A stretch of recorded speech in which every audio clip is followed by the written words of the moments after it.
ಸ್ನೇಹಿತರೆ, ವಿಜಯಲಕ್ಷ್ಮಿ ದರ್ಶನ್ ಅವರು ಹೆಂಡತಿಯವರು. ಸೊ ದರ್ಶನ್ ಸರು ನಿಮಗೆಲ್ಲ ಗೊತ್ತಿದೆ, ಅವರು ಅರೆಸ್ಟ್ ಆಗಿ ಜೈಲಲ್ಲಿದ್ದಾರೆ. ಸೊ ದರ್ಶನ್ ಸರು ವಿಜಯಲಕ್ಷ್ಮಿ ಮೇಡಮ್ಗೆ ಒಂದು ಪೋಸ್ಟ್ ಮಾಡೋದಕ್ಕೆ ಹೇಳಿದ್ದಾರೆ. ಆ ಪೋಸ್ಟಲ್ಲಿ ಏನಿದೆ ಅಂದರೆ, ಎಲ್ಲರಿಗೂ ನಮಸ್ಕಾರ, ನಾನು ವಿಜಯಲಕ್ಷ್ಮಿ ದರ್ಶನ್, ನಿಮ್ಮ ಪ್ರೀತಿಯ ದರ್ಶನ್ ರವರು ನಿಮಗೆ ಕಳಿಸಿರುವ ಸಂದೇಶ.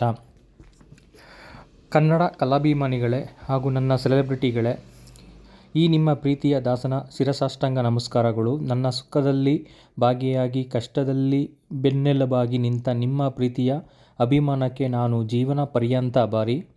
ನಾನು ಎಲ್ಲೇ ಇದ್ದರೂ ಹೇಗೆ ಇದ್ದರೂ ನಿಮ್ಮುಗಳ ಶ್ರೇಯೋಭಿಲಾಷಿಯನ್ನೇ ಬಯಸುತ್ತೇನೆ. ಪ್ರಸ್ತುತ ವಿದ್ಯಮಾನ ಏನೇ ಇದ್ದರೂ ನನ್ನ ನಂಬಿ ಕನಸು ಕಂಡಿರುವ ನಿರ್ದೇಶಕರ ಹಾಗೂ ನನ್ನ ಮೇಲೆ ಕೋಟ್ಯಾಂತರ ಹಣ ಹೂಡಿಕೆ ಮಾಡಿರುವ ನಿರ್ಮಾಪಕರ ಬೆಂಬಲವಾಗಿ ನಿಲ್ಲಬೇಕಾದುದು ನನ್ನ ಆದ್ಯ ಕರ್ತವ್ಯ. ಹಾಗಾಗಿ ನನ್ನ ದಿ ಡೆವಿಲ್ ಚಿತ್ರದ ಎಲ್ಲ ಕೆಲಸ ಕಾರ್ಯಗಳು ಯಾವುದೇ ಅಡೆತಡೆ ಇಲ್ಲದೆ ಸಾಗಲಿ ಎಂಬುದು ನನ್ನ ಆಶಯ. ಹಾಗಾಗಿ ಅದಕ್ಕೆ ನನ್ನ ಸಂಪೂರ್ಣ ಸಹಕಾರವಿದೆ ಎಂದು ಈ ಮೂಲಕ ತಿಳಿಸುತ್ತಿದ್ದೇನೆ.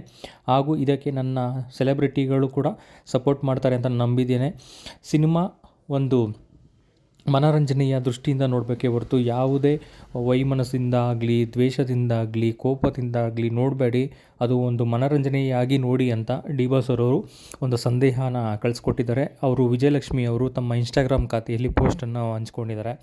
ಸೊ ಇದರಲ್ಲೇ ನಿಮ್ಗೆ ಅರ್ಥ ಆಗುತ್ತೆ, ಅವರು ಯಾವುದೇ ಕಷ್ಟದಲ್ಲಿರಲಿ, ಏನೇ ಇರಲಿ, ಅವ್ರು ನಂಬಿ ಹಣ ಹಾಕಿದಂಥ ಪ್ರೊಡ್ಯೂಸರ್ಗೆ, ಡೈರೆಕ್ಟ್ರಿಗೆ, ಇಷ್ಟು ಕನಸು ಕಟ್ಕೊಂಡಿರೋಂಥ ಡೈರೆಕ್ಟರ್ಗಳು, ಇವ್ರಿಗೆಲ್ಲರಿಗೂ ಒಳ್ಳೆಯದಾಗಲಿ, ನನ್ನ ಕೈ ಬಿಡಲ್ಲ ಅಂತ ನನ್ನ ಅಭಿಮಾನಿಗಳನ್ನ ನಂಬಿದ್ದೀನಿ. ನಿಮ್ಮದು ಸಪೋರ್ಟ್ ಇದೆ ಅಂದ್ಕೊಂಡು ಸಿನಿಮಾ ರಿಲೀಸ್ಗೆ ಏನೇನು ತಯಾರಿ ಮಾಡ್ಕೊಬೇಕು, ಸಿನಿಮಾ ತಂಡ ಮಾಡ್ಕೊಳ್ಳಿ. ಅಭಿಮಾನಿಗಳು ನಾವು ರಿಲೀಸ್ ಆದಮೇಲೆ ಹಬ್ಬ ಮಾಡೋಕ್ಕೆ ನಾವು ರೆಡಿಯಾಗಿದ್ದೀವಿ ಅಂತ ಹೇಳ್ತಾ ಮತ್ತೊಂದು ವಿಡಿಯೋದಲ್ಲಿ ಸಿಗೋಣ. ಥ್ಯಾಂಕ್ ಯು, ಧನ್ಯವಾದಗಳು. ಜೈ ಡಿ ಬಾಸ್.